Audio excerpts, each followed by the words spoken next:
السلام علیکم دوستو، اردو آئی لینڈ کی ایک نئی ویڈیو کے ساتھ میں ہوں نوید احمد فسانہ۔ آج ہم جس ملک کے بارے میں بات کرنے جا رہے ہیں اس کا نام ہے جبوتی۔ یہ ملک افریقہ کے جنوب مشرق میں واقع ہے۔ اس ملک کا آفیشیل نام ریپبلک آف جبوتی ہے۔ اس کا بارڈر ایریٹریا، ایتھوپیا اور صومالیہ کے ساتھ لگتا ہے۔ باقی ماندہ بارڈر ریڈ سی اور گلف آف ایڈن کے ساتھ لگتا ہے۔ جبوتی میں دو آفیشیل زبانیں بولی جاتی ہیں، ایک عربک اور ایک فرینچ۔ 2017 کی مردم شماری کے مطابق جبوتی کی آبادی 9,05,618 افراد پر مشتمل ہے، جبکہ اس ملک کا رقبہ 23,200 اسکوائر کلومیٹر ہے، جو کہ 9,000 اسکوائر مائلز بنتا ہے، اور رقبے کے لحاظ سے جبوتی دنیا کا 146واں ملک ہے۔ جبوتی کا دارالحکومت اور سب سے بڑا شہر جبوتی سٹی ہے۔ یہ شہر ساحل کے ساتھ ساتھ گلف آف ٹیڈجورا کے ساتھ واقع ہے۔ رقبے کے لحاظ سے جبوتی کو 3 حصوں میں تقسیم کیا گیا ہے۔ ایک کا نام کوسٹل پلین یعنی ساحلی پٹی ہے، جبکہ دوسرے کا نام ماؤنٹینز یعنی پہاڑی علاقہ ہے، اور تیسرا پلیٹیو یعنی میدانی علاقہ یا سطح مرتفع، جو کہ پہاڑوں کے پچھلی سائڈ پہ واقع ہے۔ جبوتی کے صدر کا نام اسماعیل عمر ہے، جبکہ اس ملک کا وزیر اعظم عبدالقادر کامل محمد ہے۔ جبوتی کی 90% سے زیادہ آبادی دین اسلام پر کاربند ہے، جبکہ باقی مذاہب میں عیسائیت دوسرے نمبر پر آتی ہے۔ جبوتی میں بسنے والے لوگوں میں زیادہ تر عیسیٰ، آفر، یورپین، عرب اور ایتھوپیا کے لوگ شامل ہیں۔ جبوتی میں استعمال ہونے والی کرنسی کو جبوتی فرینک کہا جاتا ہے۔ اگر پاکستان کا 1 روپیہ ہو تو جبوتی فرینک 1.61 بنتے ہیں، یعنی پاکستان کی کرنسی جبوتی کی کرنسی سے مہنگی ہے۔ اگر آپ جبوتی کی سیر کو جائیں تو Djibouti City, Assal Lake, Tadjoura, Ali Sabieh, the Gulf of Tadjoura اور گوباد پلین میں ضرور جائیں، کیونکہ یہ 6 کی 6 جگہیں قدرت کا ایک عظیم شاہکار ہیں۔ اب بات کرتے ہیں جبوتی میں کچھ دلچسپ حقائق کے متعلق۔ جبوتی میں ٹیکسی کا کرایہ رات کے وقت ڈبل کر دیا جاتا ہے۔ یاسمین فرح جبوتی کی ایک ٹیبل ٹینس کی پلیئر ہے، جس نے 2012 میں سمر اولمپکس میں حصہ لیا تھا۔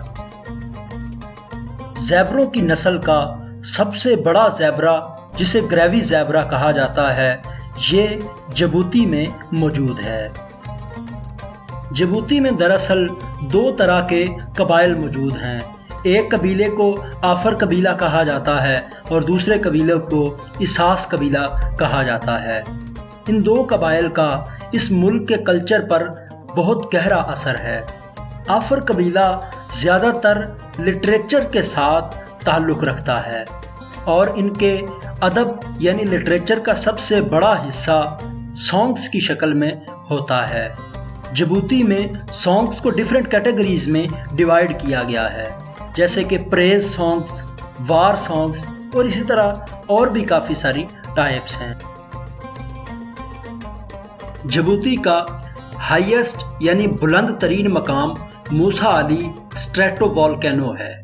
اس کی بلندی 2021 میٹر یعنی 6,631 فٹ ہے۔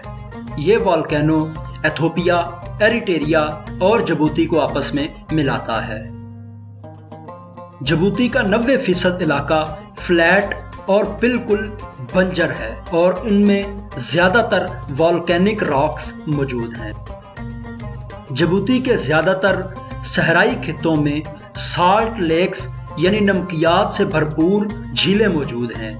ان جھیلوں میں سب سے بڑی جھیل لیک ایزل ہے جو کہ سمندری سطح سے 155 میٹر نیچے ہے اور یہ افریقہ کا پست ترین مقام ہے۔ لیک ایزل پوری دنیا میں سب سے زیادہ نمکیات پہ مشتمل جھیل ہے۔ اس جھیل میں نمکیات کی مقدار ڈیڈ سی سے بھی زیادہ ہے۔ گرمیوں میں اس جھیل کا درجہ حرارت 57 ڈگری سیلسیس سے بھی زیادہ چلا جاتا ہے۔ اگر اس جھیل کا پانی پی لیا جائے تو انسان دوسرا سانس نہیں لے سکتا، یعنی یہ انتہائی خطرناک حد تک زہریلا پانی ہے۔ جبوتی کا سارا مغربی حصہ ڈیناکل ڈیزرٹ پر مشتمل ہے۔ یہ صحرا ایتھوپیا اور ایریٹریا تک بھی پھیلا ہوا ہے۔ ڈیناکل صحرا کی وجہ شہرت اس میں موجود آتش فشاں مقامات اور انتہائی شدید درجہ حرارت ہے جو کہ 50 ڈگری سیلسیس کے راؤنڈ اباؤٹ ہی رہتا ہے اور یہ مقام دنیا کا گرم ترین مقام ہے۔ جبوتی کا ساحل 314 کلومیٹر پر پھیلا ہوا ہے۔ جبوتی میں 3 نیشنل پارکس ہیں جن کا نام day forest national park, Djibouti national park اور یوبوکی نیشنل پارک ہیں۔ جبوتی میں واقع یہ جنگلات انتہائی خطرناک اور وسیع و عریض رقبے پر پھیلے ہوئے ہیں۔ جبوتی کا سب سے بڑا جنگل ڈے فارسٹ نیشنل پارک میں واقع ہے جو کہ گودا ماؤنٹینز کے پاس ہے۔ یہ جنگل 34,350 ایکڑ پر پھیلا ہوا ہے۔ اگر آپ جبوتی سٹی میں جائیں تو وہاں پر موجود ایکویریم میں لازمی جائیں۔ اس ایکویریم کا نام ٹراپیکل جبوتی ہے۔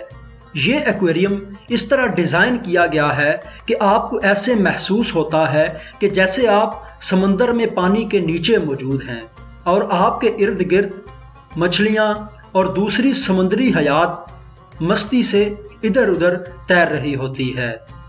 19ویں صدی تک جبوتی کے 2 حصے تھے، ایک عیسیٰ اور دوسرا آفر۔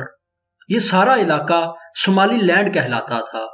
19ویں صدی کے آخر میں فرانسیسی اس علاقے میں آئے اور عیسیٰ صومالی اور آفر سلطانز کے ساتھ معاہدے کے تحت فرانسیسی یہاں پر قابض ہو گئے۔ اس کے بعد 1967 میں یہ علاقہ French Territory of the Afars and the Issas کہلایا۔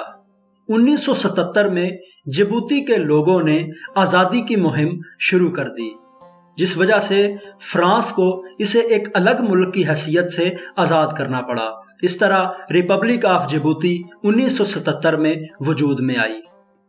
1990 میں جبوتی میں موجود سیاسی پارٹیوں میں تصادم ہوا، لیکن اس کے بعد صلح ہوئی اور دونوں سیاسی پارٹیوں کی سیٹس وغیرہ مختص کی گئیں، جس وجہ سے اپوزیشن اور رولنگ پارٹی مل کر کام کرنے لگے۔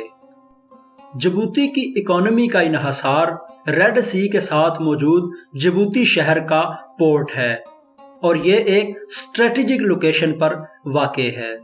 اس ویران اور صحراؤں پر مشتمل ملک کا واحد سہارا یہی پورٹ ہے، جس وجہ سے اس ملک کی معیشت کافی حد تک بہتر ہے۔ اگر اس پورٹ کو اس ملک سے نکال دیا جائے تو یہ ملک بالکل ختم اور تباہ و برباد ہو کر رہ جائے گا۔ جبوتی کا سب سے بڑا سورس آف انکم اور امپلائمنٹ بھی اسی پورٹ کی وجہ سے ہے۔ جبوتی کی آب و ہوا زیادہ تر گرم ہی رہتی ہے اور اس کے موسم میں بہت کم تبدیلی آتی ہے۔ یہاں کا ایوریج ٹیمپریچر 32 سے 41 ڈگری سیلسیس کے درمیان رہتا ہے۔ اگر ہم جبوتی کی جنگلی حیات کی بات کریں تو یہاں پر 820 سے زیادہ پلانٹس کی سپیشیز، 493 سے زیادہ انورٹیبریٹس، 455 مچھلی کی سپیشیز،